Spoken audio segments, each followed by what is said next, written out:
আসসালামু আলাইকুম রহমতুল্লাহ। আজকে ইদ্রিস আলাইহিসসালামের জীবনী নিয়ে আলোচনা করব ইনশাআল্লাহ। ইদ্রিস আলাইহিসসালাম ইসলামী ইতিহাস অনুসারে মানবজাতির উদ্দেশ্যে প্রেরিত তৃতীয় নবী। মুসলমানদের প্রথম নবী আদম আলাইহিসসালামের পর আল্লাহর নিকট হতে তিনিই নবীত্ব লাভ করেন।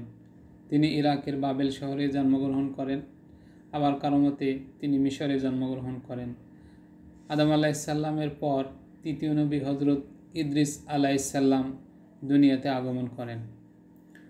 মুহাম্মদ সাল্লাল্লাহু আলাইহি সাল্লাম মিরাজের রাতে চতুর্থ আসমানে ইদ্রিস আলাইহিসসালামের সঙ্গে সাক্ষাৎ করেছেন। তিনি সর্বপ্রথম কলম এবং কাপড় দ্বারা সেলাই করা বিদ্যা আবিষ্কার করেন। তিনি জ্যোতির্বিজ্ঞান, অঙ্কশাস্ত্র এবং অস্ত্রের ব্যবহার আবিষ্কার করেন। ইদ্রিস আলাইহিসসালামের নাম ও বংশ নিয়ে ঐতিহাসিক ধর্ম বিশেষজ্ঞদের মাঝে মতভেদ আছে। বিখ্যাত মুহাদ্দিস ইবনে ইসহাকের মতে তিনি ছিলেন নবী নূহ আলাইহিসসালামের দাদা। তার আসল নাম হলো ইনক। ইদ্রিস তার উপাধি, কিংবা আরবি ভাষায় তার নাম ইদ্রিস, আর হিব্রু ও সুরইয়ানি ভাষায় তার নাম হলো ইনক। ইবনে ইসহাক তার বংশধারার বর্ণনা করেন আখনুক অর্থাৎ ইদ্রিস ইবনে ইয়ারুদ ইবনে মাহলা। ভিডিওটি না টেনে সম্পূর্ণ ভিডিওটি দেখতে থাকুন। নতুন ভিডিও পেতে চ্যানেলটি সাবস্ক্রাইব করতে পারেন। ভিডিওতে লাইক, কমেন্ট, শেয়ার করুন যাতে নতুন ভিডিও সবার আগে আপনার নিকট পৌঁছে যায়। এভাবে তার বংশধারা আদম আলাইহিসসালামের পুত্র শীস আলাইহিসসালামের সাথে মিলিত হয়। আরেক দল ঐতিহাসিকের মতে ইদ্রিস ইসরায়েল বংশীয় নবী, আর ইদ্রিস ও ইলিয়াস একই ব্যক্তির নাম ও উপাধি। ইদ্রিস আলাইহিসসালাম সম্পর্কে যতটুকু জানা যায় তা হলো ছোট বয়সে তিনি দ্বিতীয় নবী শীস আলাইহিসসালামের ছাত্র ছিলেন। বড় হওয়ার পর আল্লাহ তাকে নবুয়ত দান করেন। তখন তিনি আদম আলাইহিসসালাম এর উপর অবতীর্ণ শরিয়াত ত্যাগ করতে মন্দ লোকদের নিষেধ করেছেন। অল্প কিছু লোক তার আহ্বানে সাড়া দিয়ে সৎ পথে ফিরে আসলো, আর অধিকাংশ মানুষই তার বিরোধিতা করল। তাই তিনি তার অনুসারীদের নিয়ে দেশ ছেড়ে যেতে মনস্থ করলেন। কিন্তু তার অনুসারীরা মাতৃভূমি ছাড়তে গড়িমসি করতে লাগলো এবং তারা বলল, বাবেলের মতো দেশ ছেড়ে গেলে এমন দেশ আর কোথাও পাবো নাকি?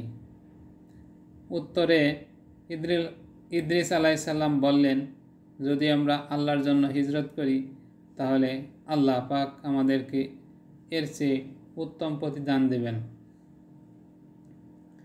এরপর তিনি নিজের অনুসারীদের সহ দেশ ছেড়ে রওনা হলেন এবং একসময় মিশরের নীল নদের তীরে এসে পৌঁছলেন।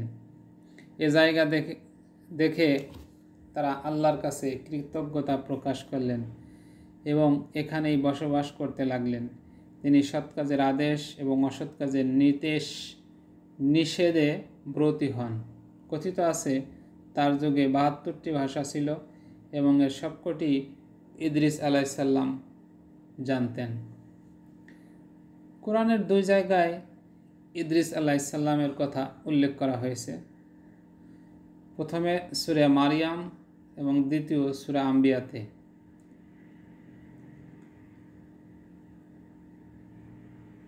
ইদ্রিস আলাইহিসসালাম ও জুলকিফলের কথা স্মরণ করুন। তারা প্রত্যেকেই ছিলেন সবরকারী। আমি তাদেরকে আমার রহমত প্রাপ্তদের অন্তর্ভুক্ত করেছিলাম। তারা ছিলেন সৎকর্মপরায়ণ।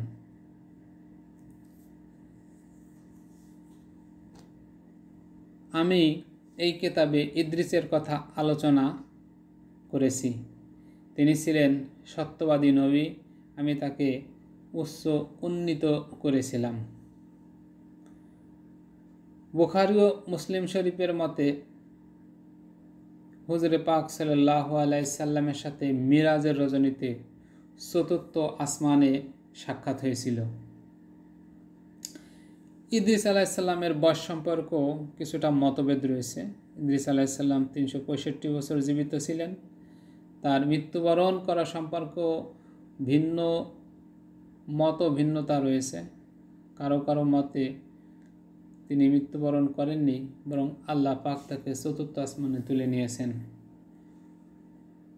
আমা তৌফিকি ইল্লা বিল্লাহ। আসসালামু আলাইকুম ওয়া রাহমাতুল্লাহ।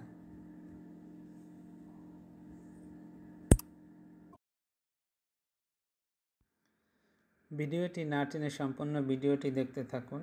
নতুন ভিডিও পেতে চ্যানেলটি সাবস্ক্রাইব করতে পারেন। ভিডিওতে লাইক, কমেন্ট, শেয়ার করুন যাতে নতুন ভিডিও সবার আগে আপনার নিকট পৌঁছে যায়।